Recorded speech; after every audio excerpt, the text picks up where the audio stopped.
Imagine standing on the rolling hills of central Italy, nearly 3 millennia ago, where the Tiber River snakes lazily through fertile plains. The air is crisp, and the land is alive with the sounds of animals, the chatter of small settlements, and the whispers of myths yet to be written in stone.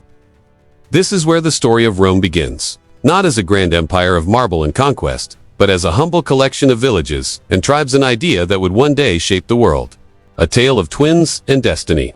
Every great city has a story of its birth, but few are as legendary or as mysterious as Rome. According to Roman tradition, the city's origins trace back to twin brothers, Romulus and Remus. Abandoned at birth and left to the mercy of the Tiber's currents, they were saved by fate itself, nurtured not by human hands, but by a she-wolf, whose loyalty and care defied nature. The image of this wolf, silently watching over the twins, has echoed through centuries, symbolizing strength, survival, and the fierce spirit that would define Rome. Raised by the humble shepherd, Faustulus, Romulus, and Remus grew strong and clever. Their bond, however, could not prevent destiny from taking a harsh turn. In a tragic clash over where to found a city, Romulus killed Remus, a brutal but pivotal act that marked the beginning of Rome. Romulus became the city's first ruler, giving the city its name and setting the stage for a civilization destined to change the course of history, from villages to kingdom. Before Romulus's legendary founding, the region that would become Rome was dotted with small settlements. These villages were influenced by the broader currents of Italian culture, especially the Etruscans, a sophisticated civilization to the north. The Etruscans introduced innovations that would later become distinctly Roman: monumental architecture, advanced engineering, religious rituals, and even aspects of government and military organization. By the 8th century BCE, these scattered communities coalesced under the rule of kings, forming the Roman kingdom. Early Rome was a tapestry of social classes, with patricians, wealthy landowners, holding political power, while plebeians, the common people, worked the land and served in the military. Kings were not merely rulers, but religious leaders and judges, embodying the city's spiritual and political heart. Their authority was absolute, yet carefully intertwined with the emerging traditions of the people. Politics, kings, and the seeds of change. The monarchy of Rome lasted for nearly 2.5 centuries, with 7 kings traditionally recognized in its history. Each contributed to Rome's infrastructure, religion, and culture. For example, Numa Pompilius, the second king, was famed for introducing religious and legal institutions, laying down rituals that would endure for centuries. Ancus Marcius expanded Rome's territory and fortified its walls, while Tarquin the Proud, the last king, became infamous for his tyranny, a figure whose arrogance would sow the seeds of revolution. This early period was not merely a prelude. It was a crucible where ideas of governance, social order, and civic duty were tested.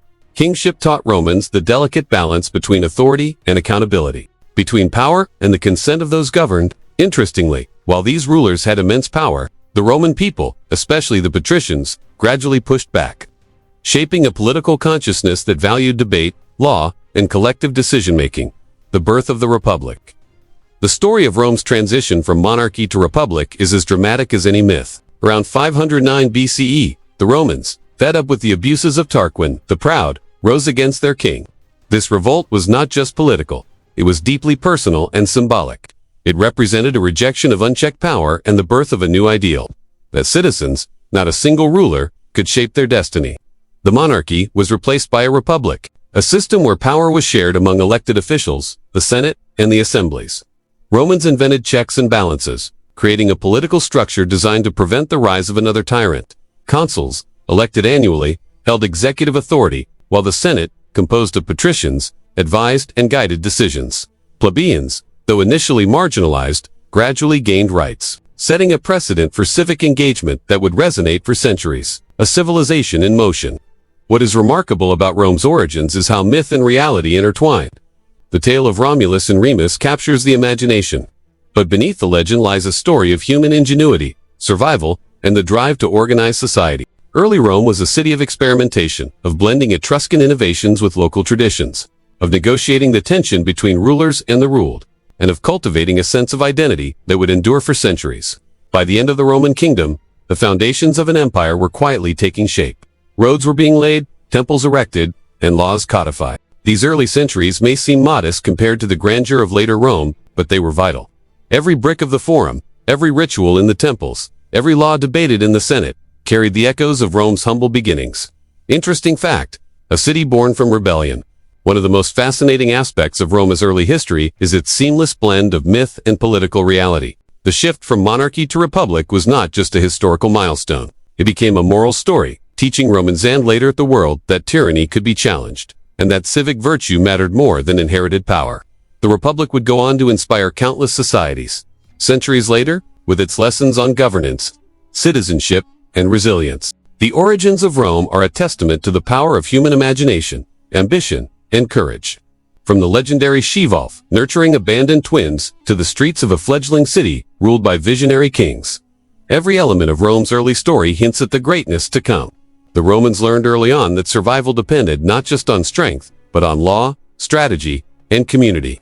By understanding these beginnings, we can better appreciate how Rome grew from a cluster of hills along the Tiber into an empire that would dominate the Mediterranean world for centuries. The streets of Rome were buzzing with whispers and rumors. It was a city that had grown wary of kings, where the shadow of tyranny had stretched too long over its people. In 509 BCE, a new chapter began not with the roar of an army, but with the quiet determination of citizens determined to claim their own destiny. The monarchy had fallen, and in its place, a republic was born. Imagine the scene. The last king, proud and defiant, is overthrown, and a sense of cautious hope sweeps through the city. The Romans had learned from the excesses of monarchy that power, concentrated in the hands of one person, could corrupt absolutely. So they built a system designed to balance ambition and responsibility, one that would allow the city to govern itself while keeping any individual from becoming a despot. At the heart of this new system were the consuls too, elected leaders who shared authority and could veto each other's decisions. This dual leadership was not just a practical arrangement, it was a safeguard, a way to prevent the rise of another tyrant. Alongside them, the Senate emerged as a council of elders, a repository of experience and wisdom. Its members, mostly from Rome's elite families, advised the consuls, guided foreign policy, and oversaw finances. The Republic was an experiment in shared power, a bold attempt to create stability from chaos. But Rome's society was far from uniform. It was a city of contrasts, where wealth and birth determined influence. The patricians, those families with noble lineage and ancestral prestige, held the keys to political life. They controlled the Senate, commanded armies, and set the laws that governed the city. The plebeians, the common people who tilled the land, crafted goods, and fought in wars, had far less influence. Yet their role was no less vital. The tension between these classes would define the early republic, shaping its institutions and laws for generations. These struggles were not just political, they were deeply personal. Plebeians demanded representation, the right to voice grievances, and protections against abuse. Over time, their persistence bore fruit. New offices were created, like the tribune of the plebs, a position that allowed them to intervene on behalf of the common people. It was a delicate dance, balancing privilege and equity, and it would set a precedent for Rome's approach to governance, compromise, negotiation, and innovation. Amid these changes, one of the Republic's greatest achievements began to take shape. Codified law. The 12 tables, carved into bronze and displayed in the Forum, were Rome's first formal legal code. They addressed everything from property disputes to family matters, laying the foundation for transparency and fairness in public life. These laws were revolutionary not because they were perfect, but because they were written, accessible to all citizens, and enforceable. They would influence legal systems not just in Rome, but for centuries to come. The early republic was also a time of learning through conflict. Neighboring tribes tested Rome's strength, and each skirmish demanded new strategies, alliances, and leadership. The republic's structure allowed Rome to respond with flexibility. Consuls could lead armies, the Senate could provide long-term guidance, and citizens could support or challenge decisions through their assemblies. This adaptability became one of Rome's defining strengths. In the streets, the Forum was alive with debate. Citizens spoke passionately about laws, elections, and the future of the city. Patricians argued for tradition and order, while plebeians demanded justice and equality. Every disagreement, every negotiation, became a lesson in civic responsibility. The people of Rome were not passive observers. They were active participants in building a city that could endure. The Roman Republic began as an experiment, born of necessity and ambition. It was fragile, contested, and constantly evolving.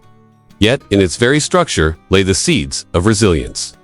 By sharing power, codifying laws, and acknowledging the voice of its people, Rome set itself on a path that would carry it far beyond its humble beginnings. The Republic was not just a political arrangement, it was a story of courage, compromise, and the belief that a city could govern itself, not through fear, but through law, debate, and the collective will of its citizens. The air in early Rome was thick with the scent of change.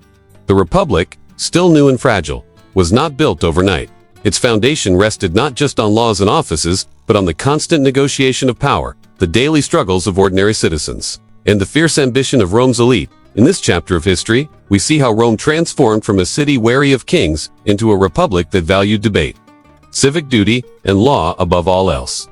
The Senate and the birth of political innovation. In the heart of the city, the Senate convened in stone buildings whose walls echoed with centuries of discussion.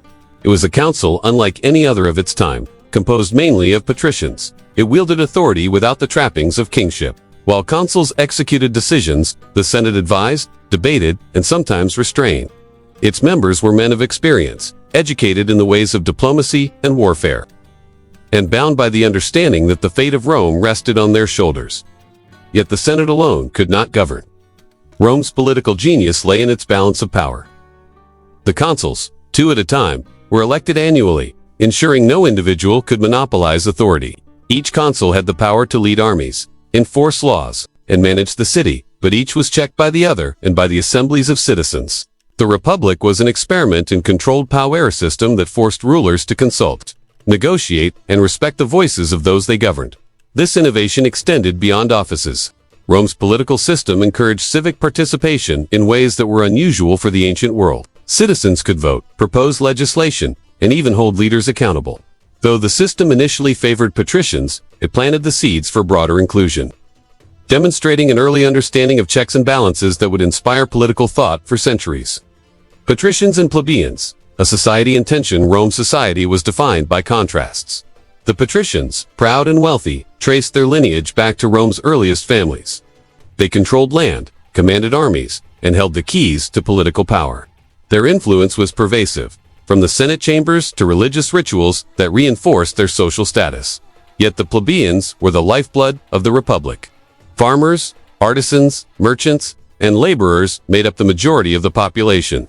They built the city, fought its wars, and paid its taxes. Initially, their role in governance was limited, but their persistence reshaped Roman politics. Plebeians sought representation, protection from injustice, and the ability to influence laws that governed their daily lives. The struggle between these classes, known as the conflict of the orders, unfolded over centuries. Plebeians refused to serve in the army or work in the city when their rights were denied. They staged protests, went on strikes, and demanded tribunus officials who could veto unjust decisions and protect plebeian interests. Each victory, no matter how small, strengthened the Republic and expanded the idea that Rome's citizens were not merely subjects but active participants in shaping their city. The 12 Tables. Law as the pillar of society. Amid these tensions, one achievement stands out as particularly enduring: the creation of the 12 Tables. These bronze tablets, displayed publicly in the Forum, codified Rome's earliest laws. They were revolutionary not because they were perfect, but because they were written, public, and binding on all citizens. The 12 Tables covered every aspect of Roman life: property, family, contracts, crimes, and punishments.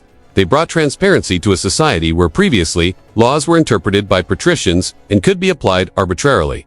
For the first time, plebeians could see the rules of the game, understand their rights, and hold others accountable. The 12 Tables set a precedent for written law, a principle that resonates in modern legal systems around the world. Stories from the early Republic illustrate how these laws were applied. A land dispute could be settled without violence. A contract could be enforced in court rather than on the battlefield. Even rituals and social customs were governed by law, ensuring that the fabric of society remained intact amid growing diversity and tension. These rules were not static. They evolved as Rome expanded, responding to new challenges, conflicts, and ideas. Military duty and civic responsibility. In the early Republic, political participation was inseparable from military service. Citizens who fought for Rome were expected to take part in its governance. The army service was both a duty and a right, a reminder that the survival of the city depended on the involvement of all its people. Consuls often led troops into battle, while the Senate coordinated strategy and logistics. Plebeians, who formed the bulk of the legions, gained prestige and influence through their service, reinforcing the connection between civic duty and personal honor, daily life and civic engagement. Beyond politics and law, daily life in early Republican Rome reflected the ideals of the new system. The Forum was not merely a marketplace. It was a place of debate, education, and social interaction. Citizens gathered to hear speeches, witness trials, and observe elections. Festivals, religious ceremonies, and public games served both to entertain and to reinforce social cohesion.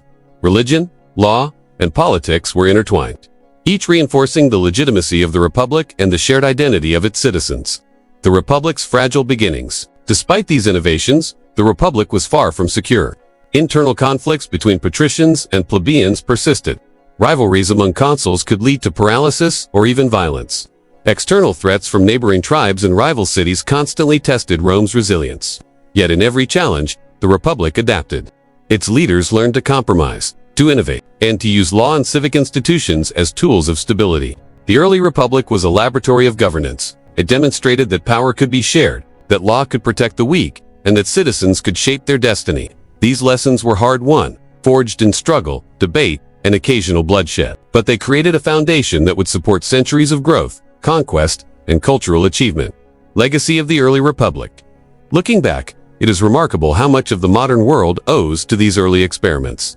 Concepts like codified law, elected leadership, checks and balances, and civic participation trace their roots to this period. The struggles of patricians and plebeians, the debates in the Forum, and the creation of the 12 Tables are not just ancient history. They are lessons in the value of fairness, accountability, and civic responsibility.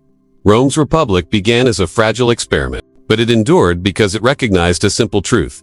A society survives not by the power of one man, but by the collective strength of its people, their willingness to govern themselves, and their belief in the rule of law. The hills of Italy were alive with movement, the sound of marching soldiers echoing through valleys and across rivers.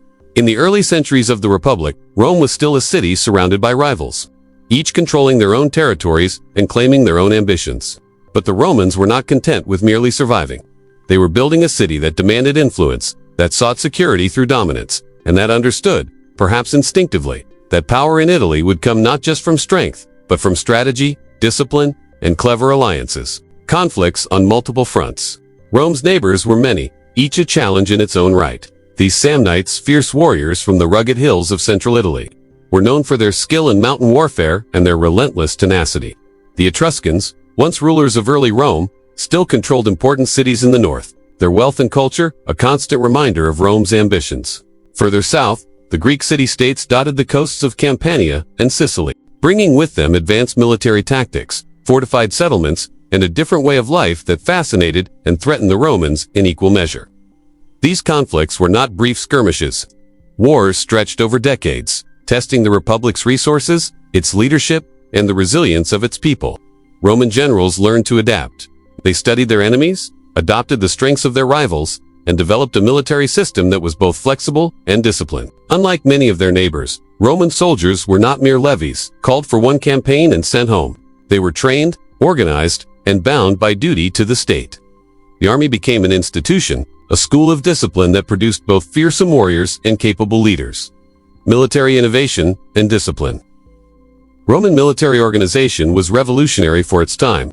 The legions, divided into centuries and cohorts, allowed for unprecedented flexibility on the battlefield. Soldiers drilled constantly, learning to fight as units rather than as individuals. Discipline was strict. Desertion or cowardice could be punished by death, while bravery and ingenuity were rewarded.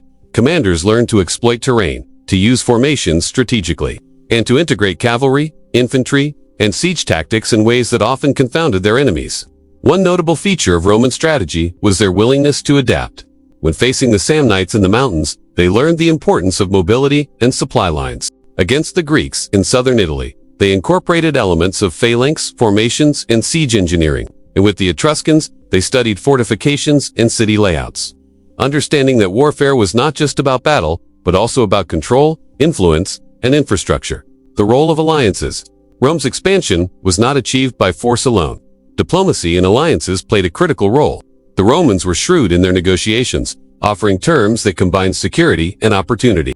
Neighboring tribes and cities were sometimes defeated in battle, but often they were persuaded to join the Roman network of alliances.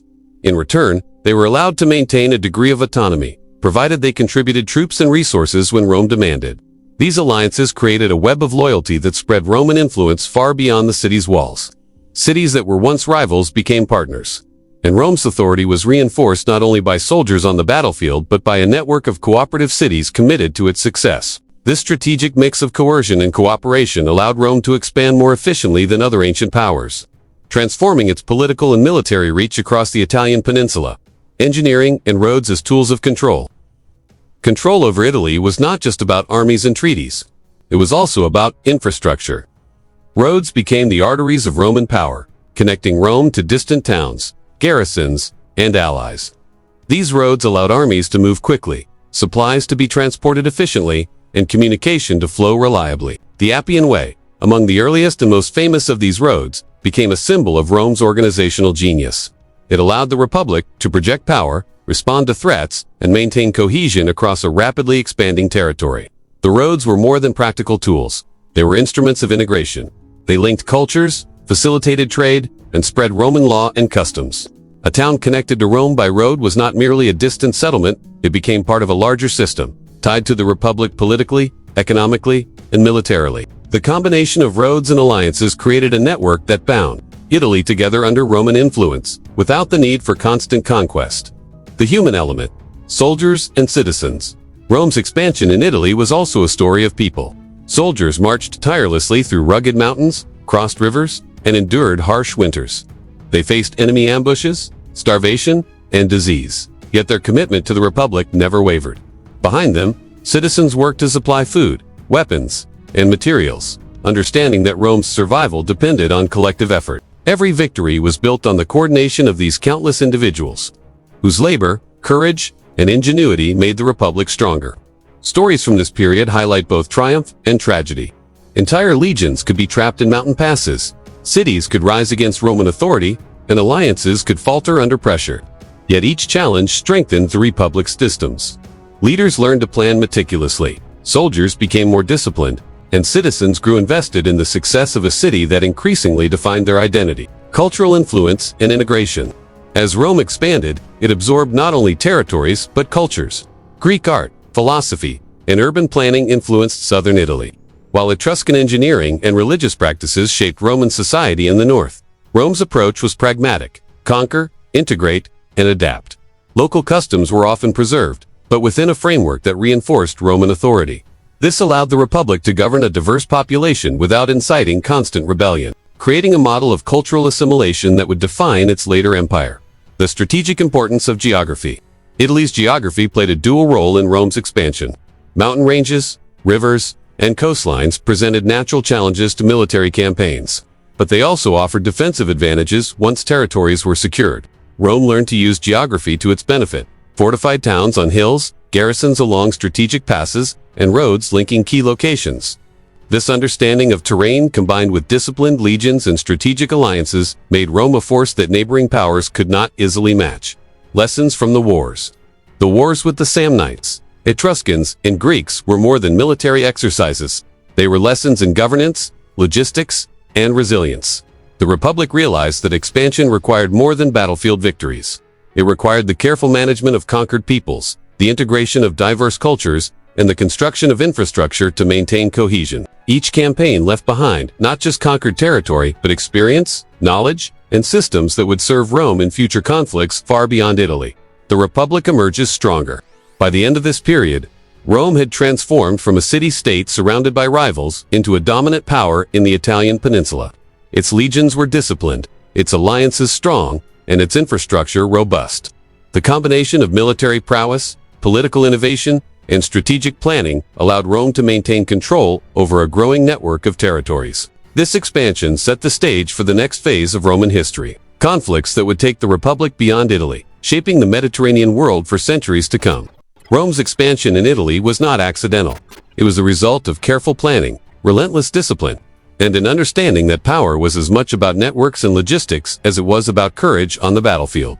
The lessons learned during these campaigns about alliances, infrastructure, military organization, and governance became the foundation for Rome's later dominance. By the time Rome had secured the peninsula, it was no longer just a city or a republic. It had become a model of resilience, strategy, and the unyielding ambition that would carry it toward empire. The Mediterranean in the 3rd century BCE was a world of competing powers, where cities and kingdoms jockeyed for wealth, influence, and survival. On the coastlines of North Africa, Carthage stood as a trading empire, rich with fleets, markets, and armies. Across the sea, Rome had risen from the hills of Italy to dominate the peninsula, and the clash of these two powers was inevitable. The story of their struggle is not only a tale of war, but a lesson in strategy, politics, and human resilience. The spark of conflict. Rome and Carthage had once coexisted uneasily, each controlling territories along the Mediterranean. But tensions over trade routes, influence in Sicily, and the desire for expansion set the stage for confrontation. Sicily, rich in grain and strategically positioned between Africa and Italy, became the flashpoint. It was here that Rome's ambition and Carthage's determination collided, igniting the First Punic War. The war was long and grueling.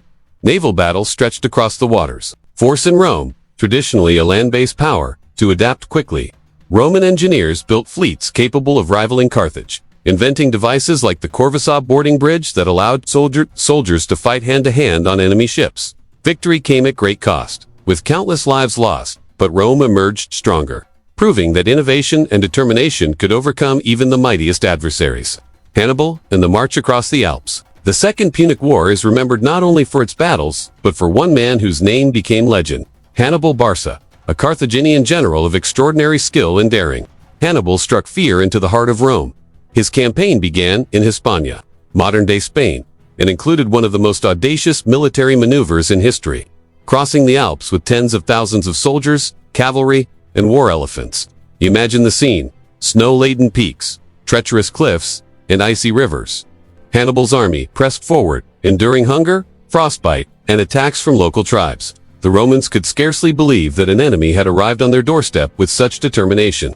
Hannibal's genius lay not only in his audacity but in his ability to inspire loyalty among his men, to anticipate the enemy's movements, and to strike with precision. The Battle of Cannae. One of the most infamous moments of this war occurred at Cannae. Hannibal, facing a numerically superior Roman force, executed a strategy that would be studied for millennia.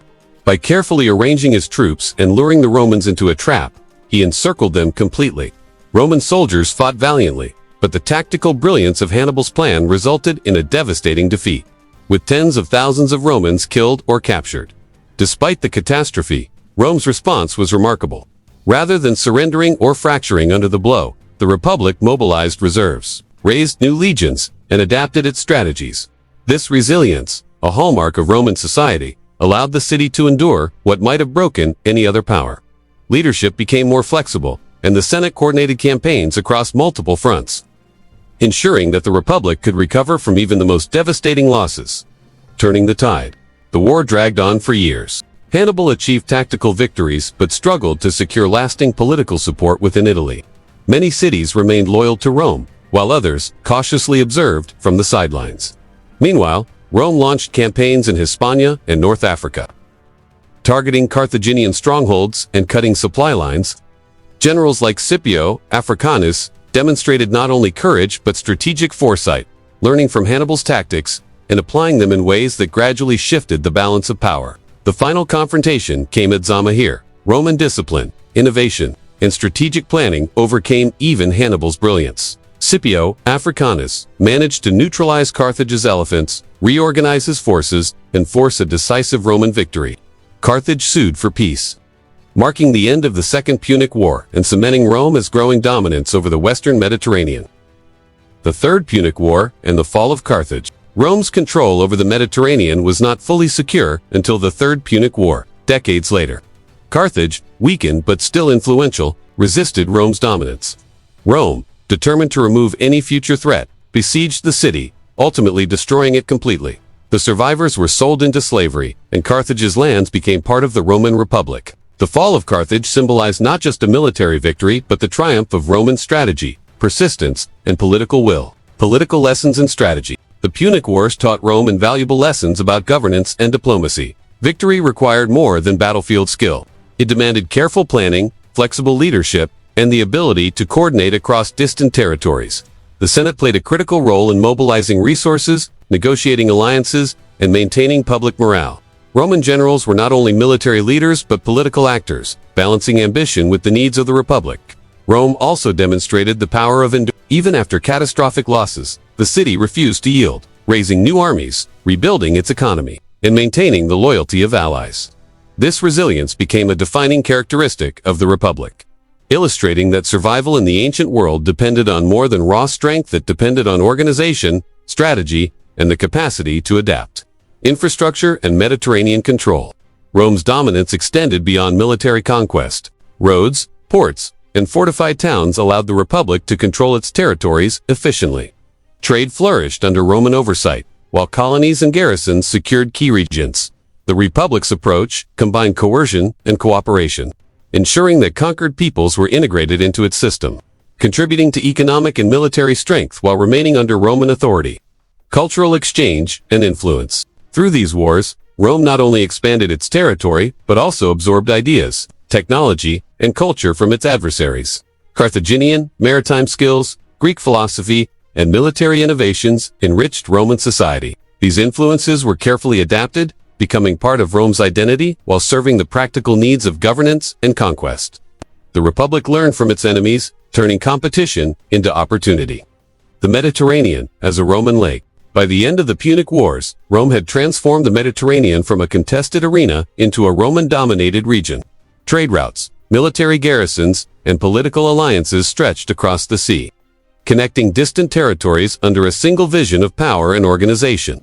The Republic had become a formidable force, capable of projecting influence far beyond its Italian heartland. The Punic Wars illustrate the essence of Rome's rise: strategic thinking, political acumen, and an unyielding determination to survive and expand. Hannibal's audacious campaigns, the bravery of Roman legions, and the clever diplomacy of the Senate combined to create a republic that could endure setbacks, learn from its enemies, and consolidate power.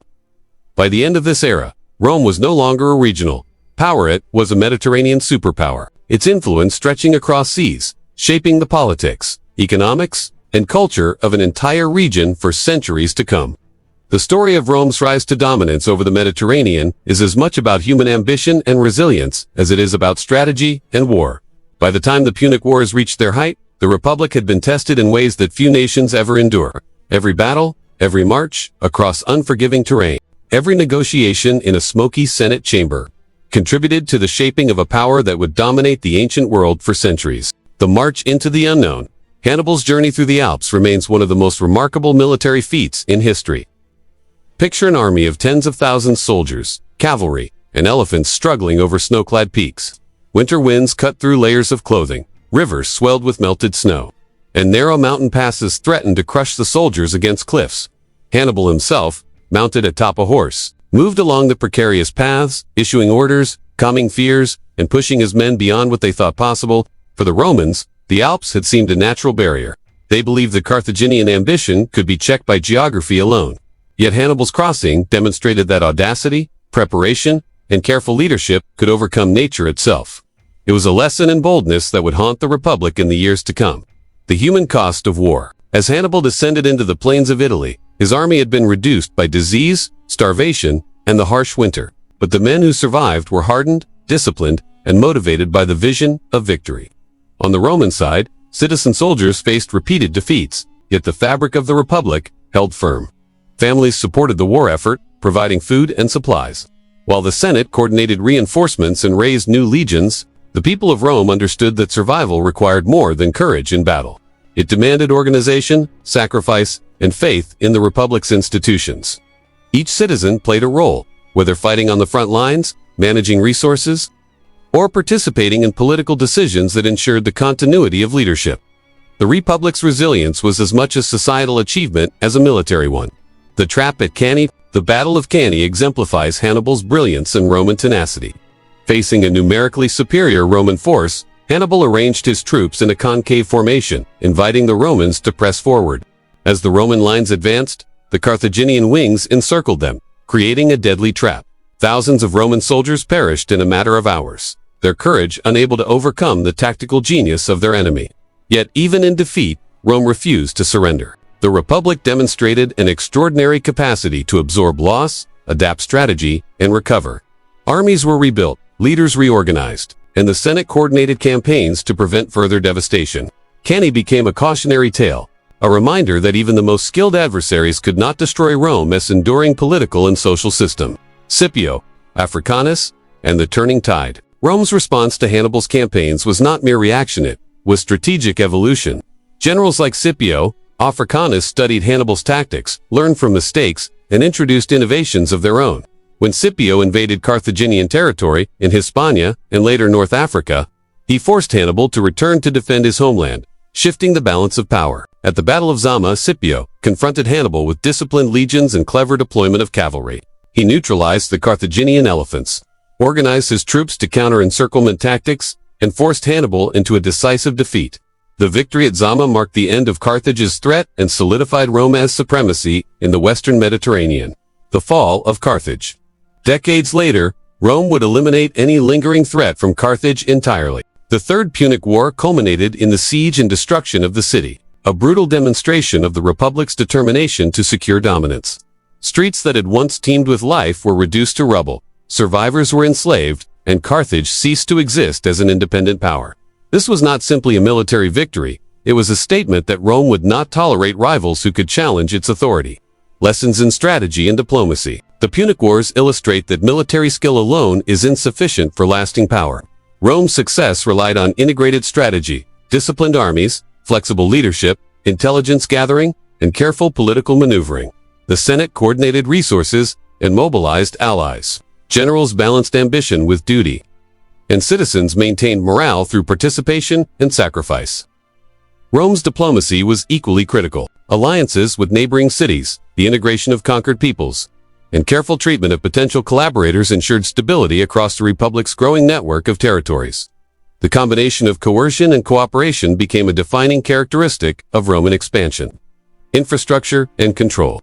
Rome's ability to project power was reinforced by infrastructure. Roads connected distant regions, allowing armies to move rapidly, communication to flow efficiently, and supplies to reach even the most remote outposts. Ports and harbors secured naval dominance, enabling control of trade and facilitating military operations across the Mediterranean. These physical networks strengthened Rome's political and economic influence, demonstrating how logistical innovation can be as decisive as battlefield victories. Cultural integration and adaptation. The Republic absorbed the cultures of its enemies as well as its allies. Greek knowledge, Carthaginian techniques, and local customs were integrated into Roman society, enriching its military, economic, and civic systems. Rome demonstrated an ability to adapt, learning from adversaries while maintaining its core identity. This cultural flexibility allowed the Republic to govern diverse populations without constant rebellion, laying the foundation for later imperial administration. The Mediterranean transformed by the end of the Punic Wars. The Mediterranean had been transformed into a Roman-dominated sphere. Trade routes, political alliances, and military garrisons extended Roman influence across seas and coasts. Rome's ability to govern, protect, and exploit this network created wealth, secured resources, and established the Republic as the preeminent power in the region. Enduring impact. The lessons of this era resonate far beyond ancient history. Rome demonstrated that resilience, disciplined organization, and careful integration of political, military, and diplomatic tools are essential for lasting success. The Republic's ability to survive defeat, adapt strategies, and consolidate control illustrates principles that remain relevant in leadership, governance, and strategic planning. The Punic Wars were more than a struggle between Rome and Carthage. They were a crucible in which the Republic's character, strategy, and vision were forged.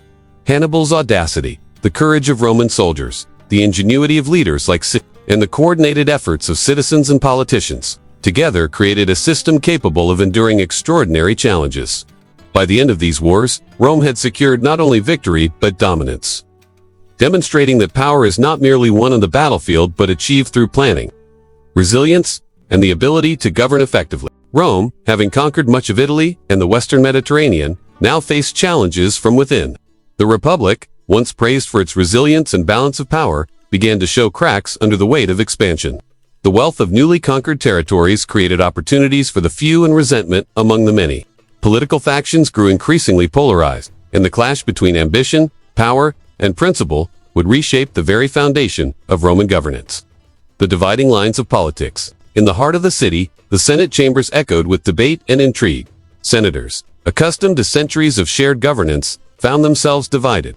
Two factions emerged: the populares leaders who sought reforms favoring the common people, and the optimates, defenders of traditional aristocratic privilege. These political lines were not mere labels. They reflected a fundamental struggle over the direction of the republic. The populares championed reforms that promised land distribution, debt relief, and support for the lower classes. They appealed to the soldiers, farmers, and urban poor who had long felt marginalized despite their sacrifices on the battlefield. The optimates, by contrast, clung to tradition, emphasizing the authority of the Senate, the sanctity of property, and the stability of established institutions. Each faction viewed the other not simply as a political rival but as a threat to Rome itself. Gaius Marius, the military reformer. Into this environment stepped Gaius Marius, a man of humble origin whose military talent and political ambition would leave an indelible mark on the republic. Marius reorganized the legions, allowing citizens without property to serve, effectively professionalizing the army and tying soldiers' loyalty directly to their generals rather than the state. This change increased Rome's military capacity, but also set the stage for future civil conflict. As generals could now wield personal armies against the republic itself, Marius' reforms, while popular among soldiers and common citizens, inflamed at the optimates who saw them as a challenge to the traditional social order.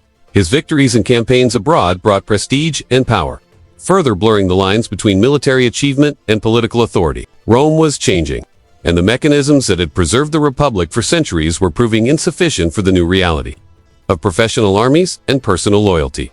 Lucius Cornelius Sulla and the rise of political violence. The tension between populares and optimates reached a boiling point with Lucius Cornelius Sulla, a brilliant general and staunch defender of the Senate. Sulla clashed with populares leaders in both political debate and on the battlefield. Rome witnessed for the first time the devastating combination of military force and political ambition. Sulla marched on the city itself, a shocking act that defied centuries of tradition. Once in control, Sulla instituted reforms designed to strengthen the Senate and curtail the power of popular assemblies. Yet these measures, though intended to preserve the republic, could not reverse the precedent he had set. The use of armies to settle political disputes had become conceivable, and the republic's institutions had shown themselves vulnerable to the ambitions of a single man, the young Julius Caesar. Amid the aftermath of Sulla's dictatorship, a young Julius Caesar began his rise. Ambitious, charismatic, and politically astute, Caesar navigated the treacherous waters of Roman politics with skill.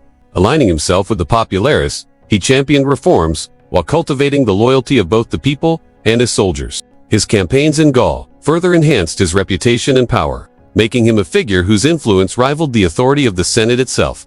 Caesar's rise was not without controversy. His enemies, particularly among the optimates, viewed his growing power with suspicion and fear. When he crossed the Rubicon in 49 BCE, taking his army into Italy without Senate approval, the die was cast. Civil war erupted. The Republic, tested by centuries of internal division, faced its most profound crisis yet. Civil wars and the transformation of power. The ensuing civil wars were brutal and transformative. Rome's armies, loyal to their generals rather than the Republic, fought across Italy, Gaul, and the Mediterranean. Cities were besieged, political opponents executed, and the normal mechanisms of governance disrupted. Yet even amid the chaos, Rome demonstrated remarkable resilience. Institutions adapted, cities rebuilt, and the Republic endured long enough to see the rise of a new order. Caesar's victory, and his subsequent appointment as dictator for life, marked a turning point. The Republic, which had relied on shared governance and checks on power, was now subordinate to a single individual. Reforms, centralization of authority, and the concentration of military and political power under one leader signaled the peaceful end of centuries of Republican stability. The assassination of Julius Caesar. In 44 BCE, the tension between tradition and ambition reached its dramatic conclusion. A group of senators, fearing the permanent erosion of the Republic, assassinated Caesar on the Ides of March. The act intended to restore the old order, instead plunged Rome into further civil war. Ambition, loyalty, and strategy collided once more, demonstrating that the Republic's foundations had been irrevocably shaken. The assassination revealed the limits of political violence as a solution. While Caesar's death removed one man, it could not resolve the underlying structural issues. Professional armies, personal loyalty to generals, and the concentration of wealth and power. Civil wars would continue, eventually paving the way for the rise of Augustus and the transformation of Rome from republic to empire. The impact on Roman society and governance. These internal struggles had far-reaching consequences. The political polarization between populares and optimates highlighted the fragility of republican institutions. When faced with individual ambition, military reforms tied soldiers' loyalty to commanders rather than the state. a shift that would define Rome's political landscape for generations. Laws and traditions, once sufficient to govern a city-state, proved inadequate for an empire in the making. Yet, there were also lessons of resilience and adaptation. Despite repeated civil wars, Rome's society absorbed shocks, rebuilt cities, and integrated new territories and peoples. Political factions, though often in conflict, continued to debate, legislate, and govern, demonstrating that even in times of crisis, the civic spirit endured, from republic to empire.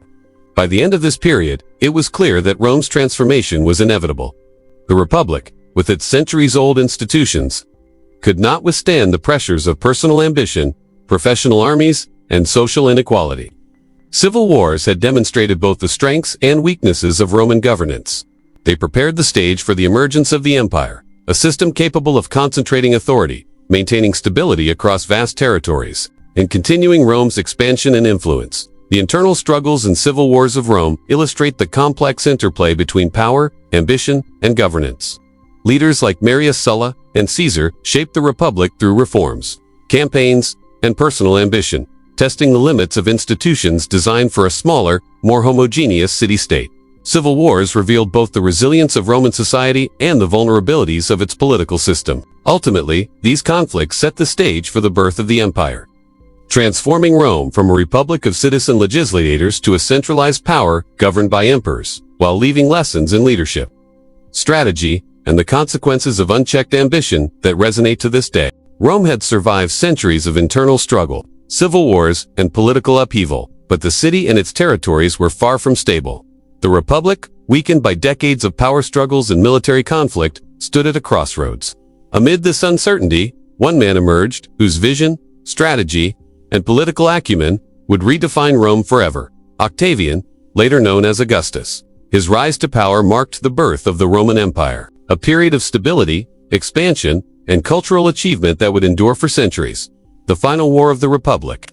The story begins in the aftermath of Julius Caesar's assassination. Rome was divided, and competing factions vied for control. Mark Antony, a loyal general of Caesar, sought to consolidate power in the east, while Octavian, Caesar's adopted heir, navigated the treacherous political landscape of the west. Alliances were formed and broken, wars were fought, and the Republic teetered on the edge of chaos once more. Antony's partnership with Cleopatra, the Queen of Egypt, brought additional intrigue and tension. Their combined resources posed a significant threat to Octavian's ambitions. The eastern provinces rallied around Antony and Cleopatra, preparing to challenge Rome's west. Meanwhile, Octavian carefully built political support in Italy, securing loyalty from the Senate, key generals, and the people. His was not just a military campaign, but a masterclass in strategy, diplomacy, and public image. The Battle of Actium. The decisive moment came at Actium in 31 BCE, a naval confrontation that would determine the fate of the Republic. Octavian's forces, commanded by skilled generals, faced Antony's and Cleopatra's fleets in a dramatic clash of ships and soldiers. Sunlight glinted off the Mediterranean waves as hundreds of vessels maneuvered for advantage, and the outcome would decide the balance of power across the known world. Antony's forces were formidable, but Octavian's strategy, discipline, and use of intelligence proved superior. Cleopatra's fleet eventually retreated, and Antony, seeing his plans unravel, took his own life. With Egypt falling into Octavian's hands, he emerged as the unchallenged leader of Rome. The civil wars that had plagued the Republic for decades were finally over, replaced by a new political order under a single, unifying figure: the emergence of Augustus Octavian. Now Augustus was careful to consolidate power without alienating the Roman elite. He did not declare himself king or dictator outright. Instead, he maintained the outward forms of republican institutions, while holding ultimate authority. This subtle approach allowed him to centralize control, implement reforms, and avoid the backlash that had doomed earlier leaders. Augustus's reforms were comprehensive. He reorganized the military, establishing a standing army loyal to the emperor, rather than to individual generals. Provinces were brought under tighter control, with governors accountable to the central government. Taxes were standardized, trade flourished, and infrastructure projects soared. Aqueducts and public buildings enhanced both administration and daily life. By stabilizing governance and reducing corruption, Augustus laid the foundation for centuries of Roman prosperity. Pax Romana, an era of stability. Under Augustus, Rome entered the Pax Romana, a period of relative peace and stability that lasted over 2 centuries. Borders were defended with professional armies, rebellions were suppressed efficiently, and the internal administration of the empire became more predictable and effective. Trade routes across Europe, Africa, and the Middle East thrived. Cities grew, and the economy prospered. The Pax Romana was more than the absence of war.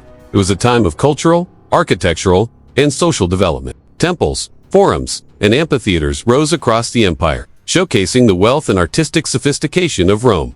Public spaces became centers of civic life, while engineering achievements like aqueducts and roads connected distant regions, enabling communication, commerce, and military efficiency. Rome's reach and influence were unprecedented, demonstrating the power of centralized authority guided by skillful leadership. Culture and society flourish. The rise of Augustus also marked a cultural renaissance. Literature, philosophy, and the arts received state support, while poets like Virgil, Ovid, and Horace immortalized Roman ideals and history. Architecture reflected both grandeur and practical innovation, with monumental buildings like the Forum of Augustus and the Ara Pacis symbolizing the emperor's vision of a united, prosperous empire. Public entertainment, including gladiatorial games and theatrical performances, reinforced civic cohesion and the shared identity of Roman citizens. Roman law, standardized administration, and efficient governance allowed the empire to maintain order over vast territories. From the deserts of North Africa to the forests of Germania, the integration of diverse cultures under a common framework created a blend of local traditions and Roman identity, ensuring loyalty and stability while fostering economic and social development. Augustus' leadership and legacy. Augustus' genius lay in his combination of military skill, political acumen, and careful cultivation of public perception. He presented himself as the restorer of the Republic while wielding powers equivalent to an emperor. His reforms institutionalized stability, a professional civil service, codified laws, and an enduring military structure. His leadership also demonstrated the importance of adaptability. Augustus balanced traditional Roman values with practical governance, integrating conquered peoples into the empire, allowing local customs where possible, and creating a sense of shared purpose.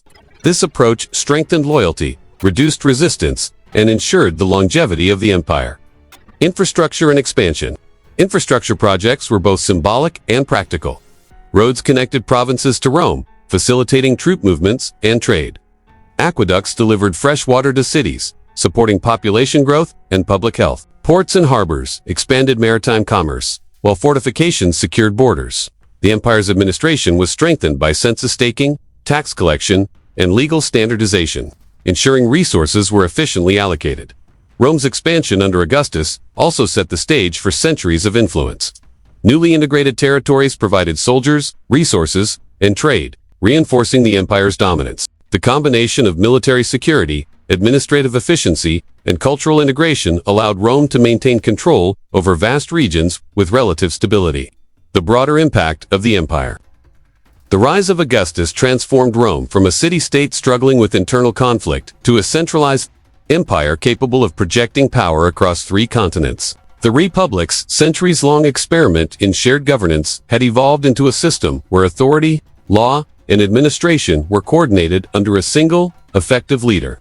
The empire brought not only political stability, but economic growth, cultural flourishing, and social cohesion. The lessons of this era extend beyond military victories. Augustus demonstrated that strategic leadership, careful planning, and attention to both governance and perception are essential for lasting influence. Rome's achievements under his reign highlight the interplay between power, culture, and infrastructure, showing how a state can maintain stability while fostering prosperity. Augustus' rise and the establishment of the Roman Empire represent a turning point in history. Through skillful diplomacy, military success, and visionary governance, he transformed a republic weakened by decades of civil war into a stable, prosperous empire. The Pax Romana, cultural flourishing, and infrastructure projects reflect a society that had learned from past instability and harnessed centralized authority for the common good. Rome under Augustus became a model of governance, power, and civilization whose influence would shape the world for centuries. Demonstrating the enduring impact of leadership, vision, and strategic foresight, Rome had endured centuries of turmoil. Civil wars, political assassinations, and factional rivalries had pushed the Republic to the brink. Yet amid the chaos, a figure emerged whose vision, skill, and strategic foresight would forever transform the city. Octavian, later known as Augustus, inherited a fractured state, but approached his rise to power with patience. intelligence, and careful planning. His journey from heir of a murdered dictator to unchallenged ruler of the Mediterranean world is a story of strategy, patience, and calculated political genius. The stakes of power. After Julius Caesar's assassination, Rome's political landscape was fragmented. Antony, once a loyal general, had become a dominant force in the east. Cleopatra, Queen of Egypt, aligned herself with Antony, providing him with wealth, ships, and troops. Their combined forces challenged Octavian's authority. And rumors of a personal and political alliance spread anxiety through Rome. Octavian, though young, understood that raw force alone would not secure his position. He cultivated alliances carefully, winning support among senators, generals, and even former enemies. He presented himself as the protector of Roman tradition and the avenger of Caesar, carefully framing his rise in the language of loyalty, honor, and justice. Political propaganda, speeches, and public gestures allowed him to strengthen his legitimacy in the eyes of the people and the Senate. Naval campaigns and the Battle of Actium. The conflict with Antony and Cleopatra culminated in a naval confrontation off the coast of Actium. Hundreds of warships lined the horizon, sails catching the Mediterranean wind.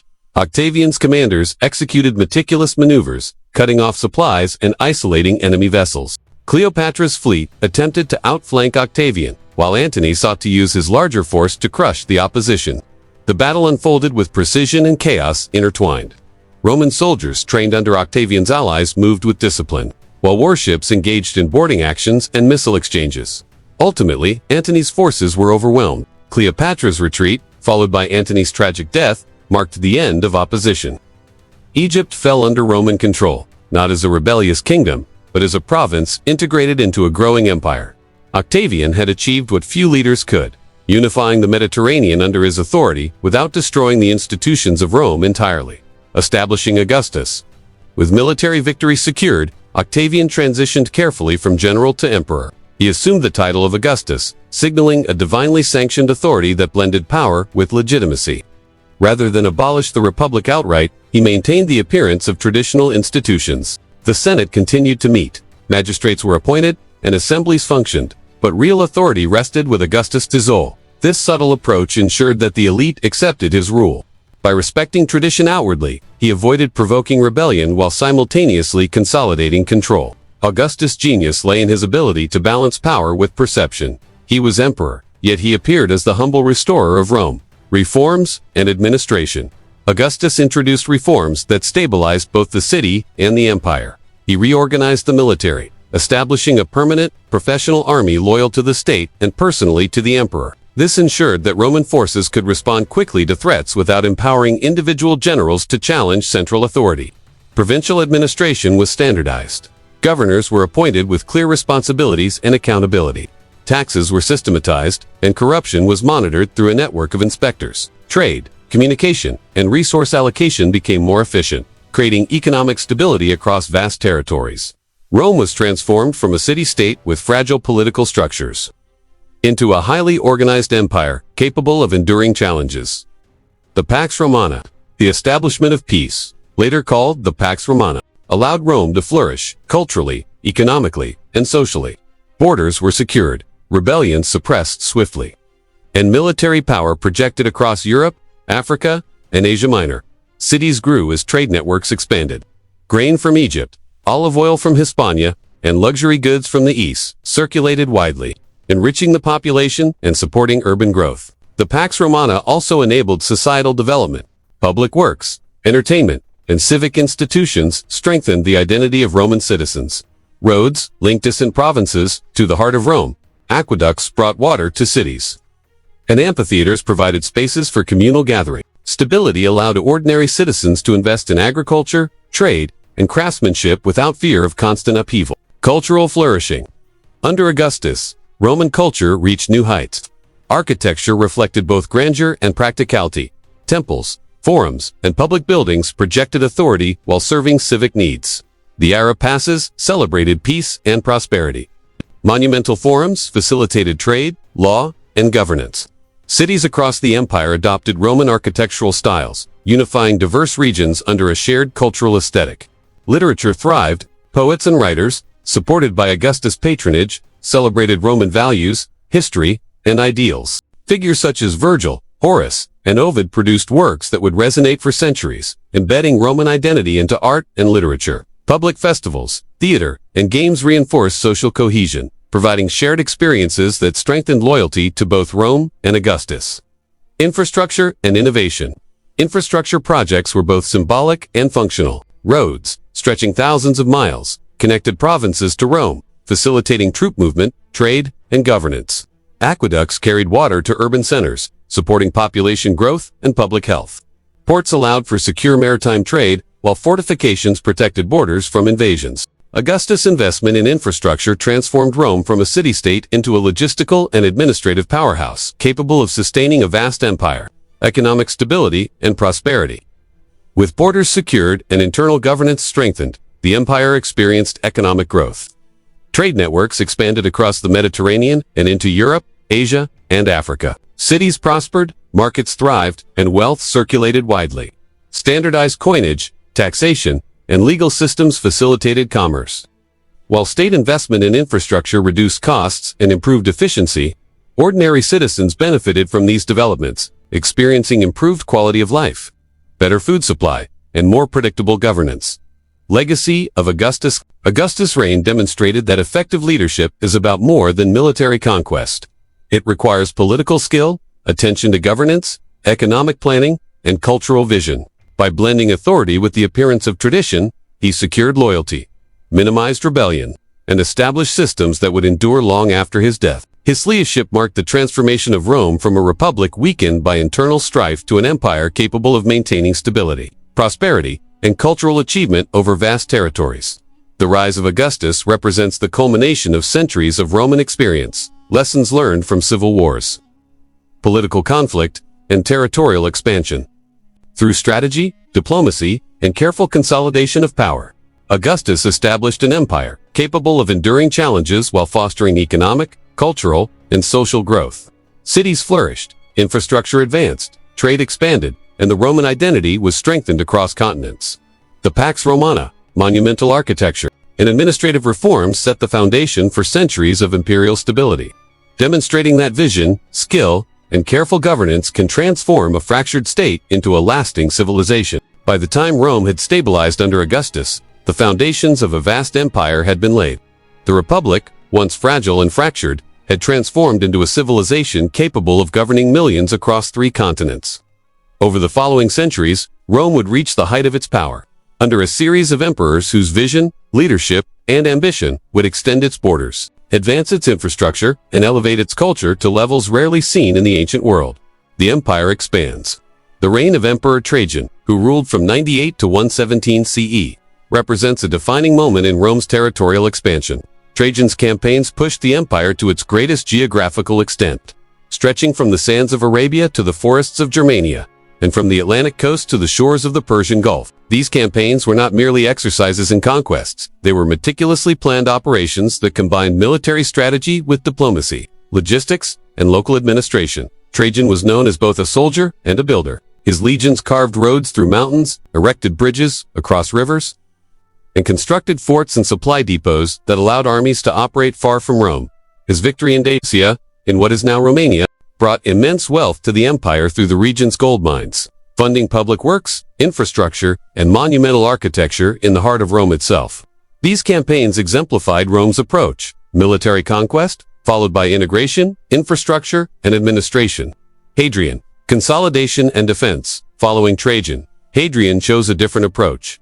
Reigning from 117 to 138 CE, Hadrian focused on consolidating the empire rather than expanding it further. He recognized that Rome's extensive borders needed defense and stability. One of his most famous contributions, Hadrian's Wall, in Britannia, symbolized a practical understanding of military strategy and border management. Stretching across northern England, the wall served not merely as a fortification, but as a controlled frontier, managing trade, migration, and military movement. Hadrian also traveled extensively throughout the provinces, inspecting troops, cities, and infrastructure. His tours allowed him to understand the diverse cultures within the empire, enforce Roman law, and ensure that local governance aligned with imperial standards. Through these efforts, Hadrian strengthened the administrative cohesion of Rome's vast territories. demonstrating that sustainable power relied as much on organization and cultural integration as on conquest. Marcus Aurelius and the philosopher Marcus Aurelius, ruling from 161 to 180 CE, exemplified the intellectual and philosophical side of imperial leadership.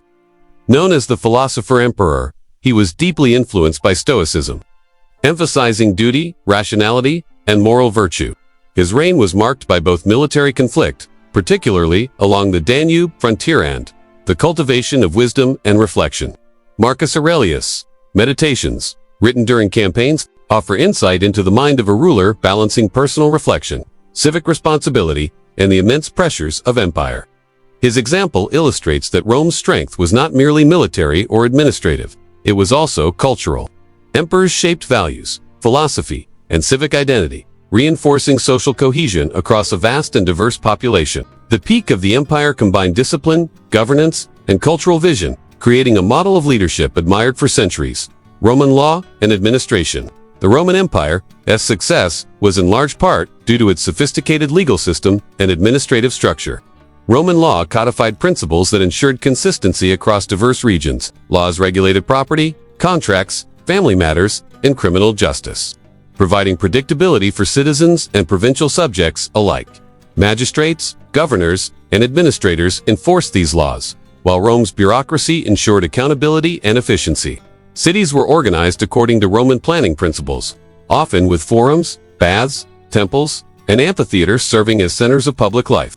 Infrastructure was meticulously maintained. Roads allowed legions to move quickly, trade to flourish, and communication to remain reliable across thousands of miles. Aqueducts delivered clean water to cities, supporting public health, sanitation, and urban growth. Engineering achievements were not only practical but symbolic, demonstrating Rome's power, ingenuity, and commitment to civilization. Engineering marvels. Roman engineering at its peak was unmatched in the ancient world. Roads such as the Via Appia connected the empire's core to distant provinces, enabling rapid military deployment and commercial exchange. Bridges and aqueducts showcased precision and durability. Some remain standing today. Cities were often built with attention to both function and grandeur.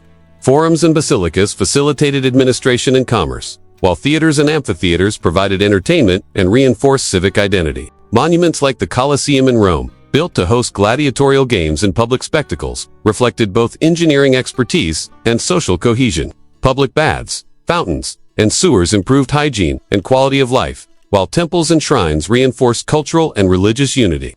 These projects were not only practical but also symbolic, asserting Rome's presence and influence in every corner of the empire.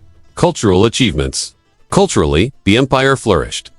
Literature, art, and philosophy thrived under imperial patronage. Poets such as Juvenal and Martial wrote works, reflecting both the grandeur and the complexities of Roman society. Historians like Tacitus and Livy documented events, blending narrative, analysis, and moral lessons for future generations. Philosophers, influenced by Greek traditions, shaped public thought, ethics, and civic responsibility. Art celebrated both divine and human achievement. Sculptures immortalized emperors, military victories, and mythological scenes, often blending realism with idealization. Mosaics, frescoes, and public monuments conveyed social values, historical memory, and cultural pride. The integration of Greek, Etruscan, and local artistic traditions created a distinct Roman aesthetic, emphasizing both unity and diversity. Daily life and society. At the peak of the empire, daily life for ordinary citizens reflected both stability and complexity. Urban centers bustled with markets, craftsmen, and entertainment. Grain distribution programs ensured that cities were fed, while trade networks brought goods from across the empire. Spices from the east, olive oil from Hispania, wine from Gaul. Public festivals, religious ceremonies, and gladiatorial games provided shared cultural experiences, fostering loyalty and identity. Citizens, soldiers, and provincial inhabitants all participated in the Roman system.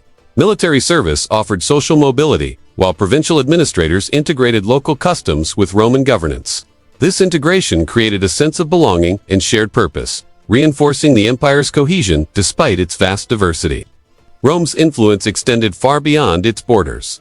Roads, law, and infrastructure facilitated commerce and cultural exchange.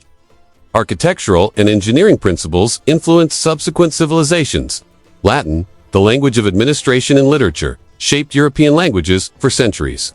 Philosophy, art, and literature produced during this period became foundational to Western thought. Even today, traces of Roman influence remain visible. Roads, aqueducts, urban planning, legal principles, and monumental architecture testify to the empire's lasting impact. The Roman emphasis on law, infrastructure, and civic organization provided models that inspired future empires, republics, and modern nations. Conclusion: the peak of the Roman Empire represents the culmination of centuries of political innovation, military discipline, and cultural development. Under emperors like Trajan, Hadrian, and Marcus Aurelius, Rome achieved unprecedented territorial reach, administrative sophistication, and cultural flourishing. Roads, aqueducts, cities, and monuments reflected both practical necessity and civic pride, while literature, philosophy, and art shaped identity and memory. Rome's example demonstrates that enduring power relies on more than conquest. It requires governance, cultural integration, infrastructure, and a shared sense of purpose. At its height, the empire brought stability, prosperity, and a civilization that influenced the world for millennia, leaving a legacy that remains visible and inspirational even today. The Roman Empire had reached a scale that few in history could imagine. From the misty forests of Germania to the deserts of Arabia, from the windswept coasts of Britannia to the fertile banks of the Nile, Roman authority stretched across continents. Yet it was not merely the size of the empire that marked its greatness, it was the organization, culture, engineering, and vision that allowed such an expansive civilization to function. At the heart of this peak stood remarkable leaders, monumental projects, and a society that blended discipline, law, and creativity. Trajan, conquest, and expansion. The reign of Trajan, from 98 to 117 CE, represents the pinnacle of Roman territorial expansion. Trajan was a soldier first, a strategist who understood that military victories required meticulous planning, intelligence, and logistics. His campaigns in Dacia, located in modern Romania, were both brutal and brilliant. Legions marched through dense forests, crossed rivers, and scaled mountains. Forts and supply depots were constructed along the way, allowing the army to sustain itself far from Rome. Dacia was rich in gold and other resources, and its conquest added enormous wealth to the empire. Trajan returned to Rome not only as a conqueror but as a benefactor, funding public works, aqueducts, and monumental architecture. The Trajan Forum and Trajan's Column, adorned with spiraling reliefs of battle scenes, celebrated military achievement while inspiring civic pride. Through these victories, Rome demonstrated that expansion, when coupled with governance and infrastructure, could enhance the empire's stability and prosperity. Hadrian, consolidation and defense. Trajan's successor, Hadrian, ruled from 117 to 138 CE and focused not on expansion, but on consolidation. He recognized that controlling such a vast empire required secure borders and effective administration.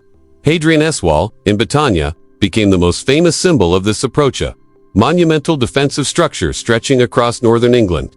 It was not merely a fortification, it was a controlled boundary, allowing Rome to monitor trade, movement, and military activity. Hadrian was also a traveler, inspecting provinces firsthand to ensure that governance and infrastructure met Roman standards. He reinforced cities, inspected fortifications, and addressed grievances from local populations. This hands-on approach strengthened loyalty and integrated diverse cultures, demonstrating that empire building was as much about diplomacy, organization, and cultural adaptation as it was about military conquest. Marcus Aurelius, philosophy and leadership. Marcus Aurelius, ruling from 161 to 180 CE, exemplified the intellectual and ethical dimensions of Roman leadership. Known as the philosopher emperor, he balanced the duties of governance with personal reflection, writing the Meditations during campaigns along the Danube frontier. His writings reveal a ruler deeply aware of the burdens of authority, the responsibilities of justice, and the transient nature of life. Despite internal and external pressures, including wars against Germanic tribes, Marcus maintained stability and cohesion. His reign illustrated that the peak of the Roman Empire was not only measured in territory or wealth, but also in wisdom, moral responsibility, and the cultivation of ideas that would influence generations. Law, governance, and civic organization.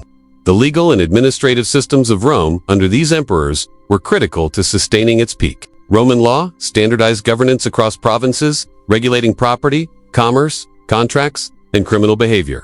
Magistrates and governors enforced these laws, while administrative networks monitored taxation, infrastructure, and military logistics. Cities were carefully planned according to Roman principles. Forums, baths, amphitheaters, and temples formed the centers of civic life, combining utility with grandeur. Roads connected these cities to Rome and to each other, facilitating trade, communication, and rapid deployment of troops. Aqueducts delivered clean water, supporting both health and urban growth, while sewers and public facilities reflected a sophisticated approach to public welfare. Engineering, marvels engineering. At the height of the empire was extraordinary. Roads like the Via Appia extended for hundreds of miles, linking provinces and enabling armies to move quickly. Bridges crossed formidable rivers, aqueducts spanned valleys, and ports facilitated maritime trade. These projects were not only practical but symbolic, showcasing Rome's ingenuity, authority, and commitment to civilization. Monuments such as the Colosseum and Pantheon reflected both artistic vision and engineering mastery. Public entertainment, including gladiatorial games and theatrical performances, served social and political functions, reinforcing cohesion and identity. Infrastructure projects improved daily life, supported economic growth, and reinforced the image of Rome as a center of civilization and order. Cultural achievements. The empire's cultural life flourished alongside its political and military achievements. Literature thrived under imperial patronage, with historians like Tacitus and Pliny documenting history, society, and governance. Poets such as Juvenal and Martial critiqued and celebrated Roman life, blending moral reflection with entertainment. Philosophy, heavily influenced by Greek thought, shaped ethical frameworks and civic responsibility, particularly under rulers like Marcus Aurelius. Art and architecture expressed both religious devotion and civic pride. Sculptures immortalized emperors, military victories, and mythological narratives. Mosaics and frescoes adorned homes and public buildings, creating a visual language that conveyed identity, memory, and social hierarchy. Even distant provinces adopted Roman, artistic, and architectural styles, blending local traditions with imperial influence to form a cohesive cultural network. Daily life in the empire. At the height of the empire, life for ordinary citizens reflected stability and opportunity. Cities bustled with markets, workshops, and civic events. Grain distribution programs ensured that urban populations were fed, while trade networks brought spices, wine, olive oil, and luxury goods from across the Mediterranean. Public baths, forums, and theaters facilitated social interaction, education, and entertainment. Provincial citizens often adopted Roman laws, language, and customs while maintaining local traditions. Soldiers gained social mobility, local elites participated in administration, and merchants thrived on trade. This integration fostered loyalty and cohesion, reinforcing the empire's endurance despite its vast diversity. The Roman influence beyond borders. Rome's influence extended far beyond its borders.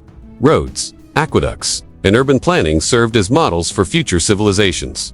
Latin became the foundation of many European languages. Roman law influenced governance, legal systems, and contracts for centuries. Philosophy, literature, and art from this period shaped Western thought and cultural identity. Even today, traces of Rome's infrastructure, law, and urban planning remain visible across Europe and the Mediterranean. The peak of the Roman Empire was a product of leadership, organization, and vision.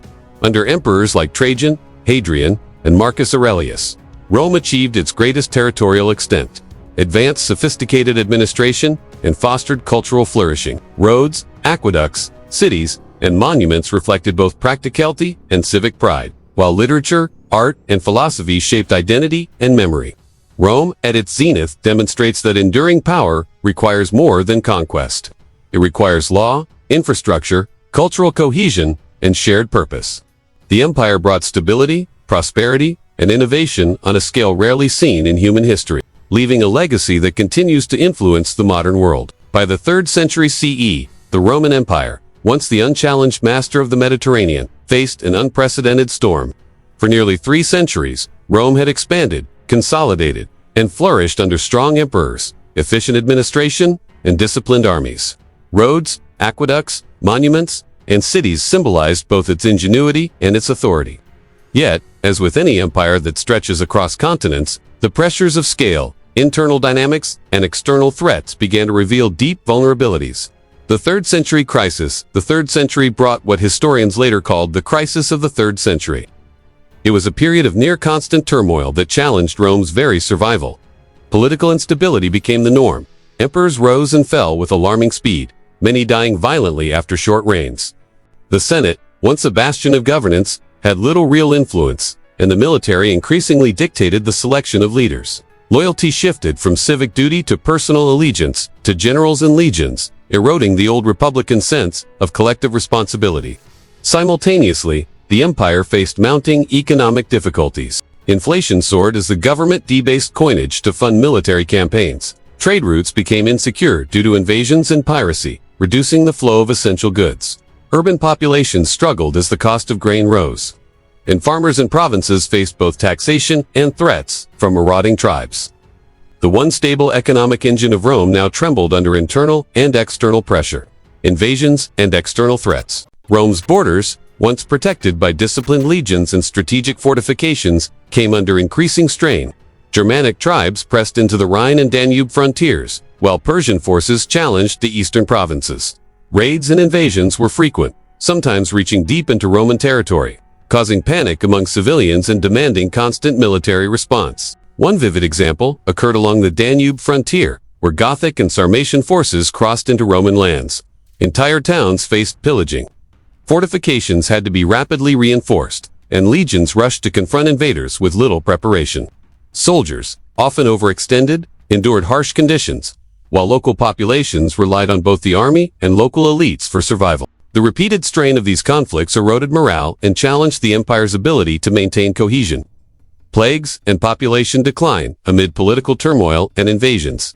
Disease swept through the empire.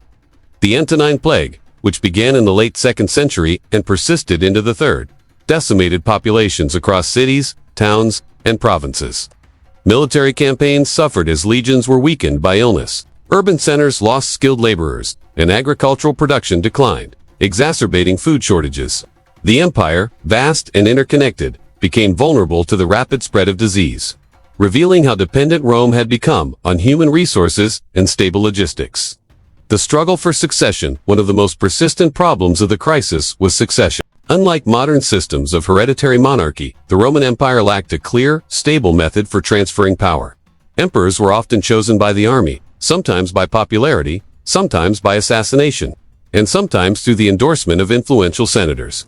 This uncertainty created cycles of civil war, betrayal, and opportunism, as ambitious generals sought the throne and local elites maneuvered for advantage.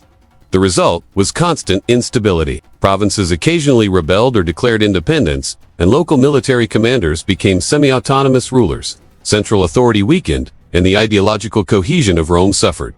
Ordinary citizens, once confident in the protection and order of the empire, faced uncertainty, displacement, and insecurity. Diocletian's reforms amid the chaos. One emperor, Diocletian, rose to restore stability. His reign, beginning in 284 CE, marked a turning point. Diocletian recognized that the empire was too vast to be governed effectively from a single center. He implemented a series of reforms that restructured administration, taxation, and the military, aiming to stabilize both governance and the economy. To address succession and administration, Diocletian established a tetrarchy, a system of rule by 4 emperors, with 2 senior rulers, Augusti, and 2 junior rulers, Caesars. This framework allowed simultaneous management of different regions, rapid response to threats, and a clearer line of succession. While complex and occasionally tense, the tetrarchy reflected a pragmatic approach to governing an empire that had grown far beyond the capacity of a single leader. Administrative and economic reforms. Diocletian also reformed taxation and provincial administration. Provinces were subdivided into smaller units, each overseen by officials accountable to the emperor. Taxes were standardized and collected more efficiently, addressing chronic shortages of revenue that had fueled inflation and economic instability. By organizing the empire into manageable regions, Diocletian improved oversight, reduced corruption, and strengthened the ability of the central government to respond to crises. Economic reforms attempted to stabilize currency and address inflation, although with mixed success. Price edicts aimed to fix costs for essential goods, while new coinage sought to restore confidence in the monetary system. These measures, combined with increased attention to infrastructure and military logistics, demonstrated a systematic approach to solving structural problems that had plagued the empire for decades. Military reorganization. The army, which had contributed to instability by making emperors dependent on personal loyalty, was also restructured. Diocletian increased the number of legions, stationed troops strategically along frontiers, and separated field armies from border garrisons. These reforms allowed for more flexible defense and reduced the risk that a single commander could seize central authority. Fortifications were reinforced, and new military roads facilitated rapid deployment of troops to threatened regions. Division into East and West, recognizing the practical limits of centralized power, Diocletian divided the empire into eastern and western halves. Each half had its own administrative apparatus and ruler, allowing for quicker response to threats and more effective governance. The East, with its wealthier cities and more stable population, became a strong economic and administrative center, while the West, with its fragile frontiers and political instability, faced ongoing challenges. This division was not merely administrative. It set a precedent for centuries to come. The East and West developed distinct identities, economies, and military strategies, foreshadowing the eventual survival of the Eastern Roman Empire, later called the Byzantine Empire, long after the western half declined. Struggles persist despite Diocletian's reforms. The empire continued to face challenges. Military pressure remained constant, succession remained a delicate issue, and economic difficulties persisted. The reforms stabilized the empire temporarily, but they also highlighted the structural weaknesses that had plagued Rome for centuries. Vast territory, diverse populations, dependence on military loyalty, and vulnerability to external threats and internal mismanagement. Social and cultural implications amid the crisis. Roman society adapted. Cities fortified themselves. Local elites assumed greater responsibility. And communities sought stability through religion, commerce, and alliances. The crisis reshaped Roman identity. Loyalty to the emperor became increasingly important. Citizenship expanded strategically, and the administration emphasized cohesion over the traditional republican ideals of shared governance. Cultural practices, literature, and art reflected the anxiety, resilience, and adaptation of society under pressure. Legacy of the crisis. The 3rd century crisis and Diocletian's reforms illustrate the complexity of governing a vast empire. Rome's experience shows how economic stress, military pressure, political instability, and public health challenges can converge to threaten even the most powerful civilizations. Yet it also demonstrates the capacity for adaptation, strategic reforms, administrative reorganization, and infrastructural investment allowed the empire to endure, albeit transformed, into the late antique period. The crisis also offers lessons in leadership, resilience, and institutional innovation. Rome's survival depended not solely on force, but on vision, planning, and the willingness to adapt old systems to new realities. The division of the empire, reorganization of the military, and administrative reforms laid the groundwork for centuries of continuity in the East, while illustrating the fragility of the West. The crisis and division of the 3rd century mark a turning point in Roman history. Political instability, economic disruption, invasions, and plagues tested the empire to its limits. Diocletian's reforms, the Tetrarchy, and the division into East and West reflect the pragmatic solutions needed to govern a civilization of unprecedented scale. While the empire struggled with succession and military pressure, it adapted stamina, demonstrating resilience in governance, administration, and social cohesion. These years reveal both the vulnerabilities and strengths of Rome, highlighting lessons in leadership, organization, and the complexities of maintaining power over vast and diverse territories. The legacy of this period shaped the course of Roman history and influenced governance, administration, and statecraft for centuries to come. The story of Rome's fall is neither sudden nor simple. The Western Roman Empire, once the pinnacle of civilization, had endured centuries of expansion, consolidation, and cultural achievement. Its roads connected continents, its legions conquered kingdoms, and its cities shimmered with architecture, literature, and philosophy. Yet, beneath the grandeur, structural weaknesses and mounting pressures had begun to accumulate, like hidden cracks in an immense, ancient edifice. By the 5th century, these fractures widened into the irreparable collapse of Western Rome. The rising threats. For centuries, Rome's frontiers had been the empire's first line of defense. Natural barriers, rivers, mountains, deserts were supplemented by fortifications and legions, but the pressure from outside forces intensified over time. In the late 4th and 5th centuries, tribes once distant from Roman Visigoths, Vandals, Ostrogoths, Franks, and the fearsome Huns began to move closer to imperial borders. The Visigoths, pressured by the advancing Huns in Eastern Europe, sought refuge within Roman lands. Initially, Rome allowed them entry as foederati. Allied groups promised land and protection in exchange for military service. However, tensions quickly escalated. Rome's inability to fully integrate these populations, combined with resource shortages and administrative mismanagement, led to conflict. In 410 CE, under King Alaric, the Visigoths sacked Rome, a symbolic blow that shook the empire and the civilized world alike. It was the first time in nearly 800 years that the city had fallen to a foreign power. The Vandals, moving from North Africa, followed a similar trajectory. By 455 CE, they captured and plundered Rome itself, exploiting internal weakness and demonstrating that the empire could no longer defend its heart. The Huns, led by the infamous Attila, swept across the Danube and into Gaul and Italy, leaving devastation in their wake. Their mobility, ferocity, and strategy outmatched Roman forces that were overstretched and weakened by decades of internal strife, political instability, and administrative decay. While external pressures mounted, the empire's internal structure faltered. The Western Roman Empire suffered from a chronic lack of strong leadership. Emperors were often figureheads controlled by military generals, ambitious nobles, or palace factions. Frequent coups, assassinations, and usurpations created a climate of uncertainty.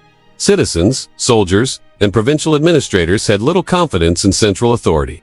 Provinces sometimes acted independently, collecting taxes for their own survival or negotiating with invading groups directly. Bureaucracy, once a marvel of efficiency, became corrupt and ineffective. Taxation faltered, infrastructure decayed, and armies were underfunded or inadequately supplied. The combination of political instability, economic stress, and military weakness left the Western Empire vulnerable to internal revolt and external conquest. Economic strain and overextension. Rome's vast territory, while a source of prestige and wealth, became a liability. Administering provinces from Britain to North Africa required resources, communication, and coordination that were increasingly difficult to maintain. Trade slowed as insecurity along roads and seas increased. Agricultural production declined, and urban populations faced shortages. Inflation, currency debasement, and overtaxation added further pressure. The empire's economic model, reliant on conquest and tribute, was no longer sustainable. As expansion slowed, new revenue streams dwindled, forcing the government to extract more from struggling citizens. This strained loyalty, reduced morale, and made cities easier targets for invaders. Overextension, coupled with administrative inefficiency, meant that the Western Empire could no longer defend itself or sustain its population at the level it had during its peak. Cultural and social shifts. The Western Empire also faced profound social changes. Roman identity, once cohesive, began to fracture. The integration of barbarian groups, combined with the rise of local loyalties, created diverse societies within the empire that were less tied to Rome itself. Military service, a cornerstone of civic duty, increasingly relied on mercenaries from outside the empire, who had limited loyalty to Roman ideals or institutions. Religion, too, reshaped society. Christianity, which had grown from a persecuted sect to the state religion under Constantine, transformed cultural values and social priorities. While it unified many populations spiritually, it also shifted focus from civic and military responsibility towards spiritual authority, creating tension in traditional governance and military structures. The fall of Rome, in 476 CE. The end of the Western Roman Empire was not the result of a single battle, but of cumulative pressures. In 476 CE, the young emperor Romulus Augustulus, a figurehead installed by military elites, was deposed by Odoacer, a Germanic general. The emperor was sent into exile, and the Western Roman Empire, for all practical purposes, ceased to exist. The Eastern Roman Empire, centered in Constantinople, survived and would continue as the Byzantine Empire for nearly 1,000 more years, preserving Roman law, culture, and administrative techniques. The fall of Rome was a moment both symbolic and practical. The city itself, though still inhabited, was no longer the center of political power. Provinces shifted allegiance to local leaders or barbarian kings. The grand structures, roads, aqueducts, and monuments endured, but the political cohesion that had defined the Western Empire was gone. Lessons on governance and society. The collapse of the Western Roman Empire offers enduring lessons on governance, overextension, and societal resilience. Centralized power, when not reinforced by effective institutions and stable succession, is vulnerable to internal collapse. Economic over-reliance on conquest and tribute can leave a state exposed when expansion slows. Cultural integration and civic identity are essential for social cohesion, especially in diverse multi-ethnic empires. The empire's struggles with military loyalty illustrate the importance of professional, disciplined forces committed to the state rather than personal leaders. Failure to maintain infrastructure, trade networks, and communication further weaken resilience. In essence, The fall of Rome demonstrates how political, economic, and social systems are interdependent. Weaknesses in one area amplify vulnerabilities in others. Legacy of the Western Empire. Though the Western Roman Empire fell, its legacy endured. Roman law influenced European legal systems for centuries. Roads, aqueducts, and cities shaped urban planning and engineering practices long after the empire's political authority disappeared. Latin became the foundation for Romance languages and a medium of scholarship, religion, and diplomacy. Artistic, architectural, and cultural traditions persisted, shaping the medieval world and beyond. The collapse also offers historical insight into the processes of societal transformation. Rome did not vanish overnight. Its institutions, culture, and technology were absorbed, adapted, and transformed by successor states. Barbarian kingdoms, medieval Europe, and even modern Western civilization inherited and reinterpreted the Roman legacy. Lessons in leadership, governance, and adaptation remain relevant, demonstrating how even the mightiest empires are vulnerable to internal decay and external pressures. The fall of the Western Roman Empire was the result of centuries of cumulative pressures: political instability, economic strain, overextension, military challenges, social transformation, and external invasions. From the Visigoths and Vandals to the Huns, Rome faced a relentless wave of threats that tested the empire's resilience. Administrative inefficiencies, succession crises, and economic disruption weakened the state from within, making conquest and collapse inevitable. Yet Rome's influence did not disappear. Its laws, infrastructure, culture, and values persisted, shaping the world for centuries. The fall of the Western Empire teaches enduring lessons about the fragility of even the most powerful civilizations and the importance of governance, economic planning, cultural cohesion, and adaptability. The story of Rome, from founding to collapse, remains a timeless narrative of human ambition, ingenuity, resilience, and vulnerability. The fall of the Western Roman Empire in 476 CE marked the end of an era. But the story of Rome did not conclude there. While the Western provinces fragmented into kingdoms and tribal domains, the Eastern Roman Empire, later known as the Byzantine Empire, carried forward the traditions, governance, and culture of Rome for nearly another 1,000 years. The legacy of Rome is therefore not confined to what we commonly picture as the Roman Empire's territory. It permeates law, language, architecture, governance, and even military thought in ways that continue to shape our modern world. The continuation of the Eastern Roman Empire. After the collapse of the West, Constantinople, founded by Emperor Constantine on the site of Byzantium, became the new heart of Roman authority. The city, strategically located between Europe and Asia, combined economic prosperity with military strength and political sophistication. The Byzantine Empire preserved Roman administrative systems, legal codes, and cultural traditions. Justinian I, one of the most famous Byzantine emperors, codified Roman law in the Corpus Juris Civilis, a compilation that would later influence European legal systems and provide a foundation for modern civil law. Byzantine engineers and architects, inspired by Roman techniques, constructed monumental buildings such as the Hagia Sophia, whose dome and innovative engineering echoed the grandeur of Roman architectural achievement. Even in the East, Rome's cultural influence endured, bridging the ancient world with medieval Europe and setting a precedent for governance, law, and urban planning. Language and literature. Roman influence on language remains profound. Latin, the language of Rome, became the foundation for the Romance languages: Italian, French, Spanish, Portuguese, and Romanian. Beyond that, Latin influenced English extensively, particularly in law, medicine, science, and academia. Legal terminology, academic degrees, and even expressions used in diplomacy often trace their roots to Latin. Roman literature, philosophy, and rhetoric also shaped intellectual history. Works by Cicero, Virgil, Ovid, and Seneca not only entertained and educated their contemporaries but provided models of style, ethics, and civic responsibility that would influence scholars, writers, and philosophers for centuries. The literary achievements of Rome taught principles of logic, moral reasoning, and persuasive communication, which became essential in shaping educational curricula across medieval and modern Europe. Law and governance. Rome's legal and administrative innovations remain a cornerstone of modern civilization. The Roman Republic introduced the concept of codified laws, transparency, and legal equality among citizens, principles evident in modern democracies.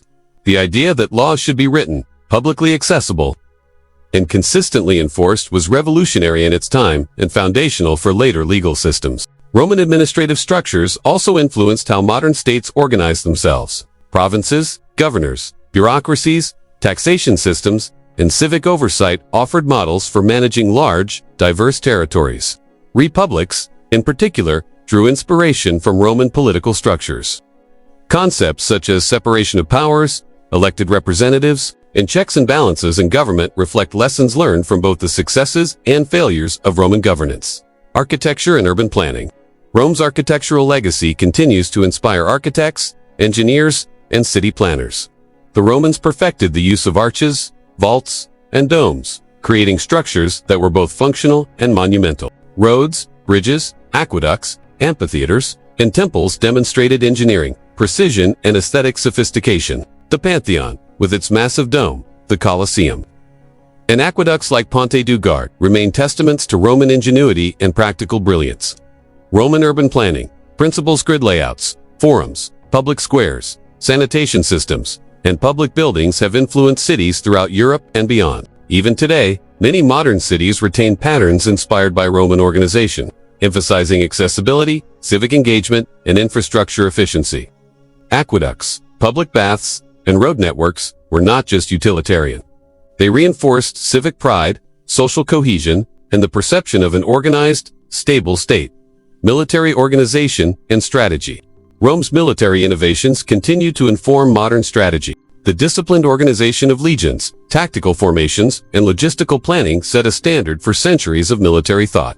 Roman engineers constructed fortified camps, roads, and bridges to support armies, demonstrating an understanding of mobility, supply chains, and operational efficiency that remains relevant today. The integration of diverse troops, auxiliary forces, and allied contingents offered lessons in adaptability, inclusion, and strategic planning.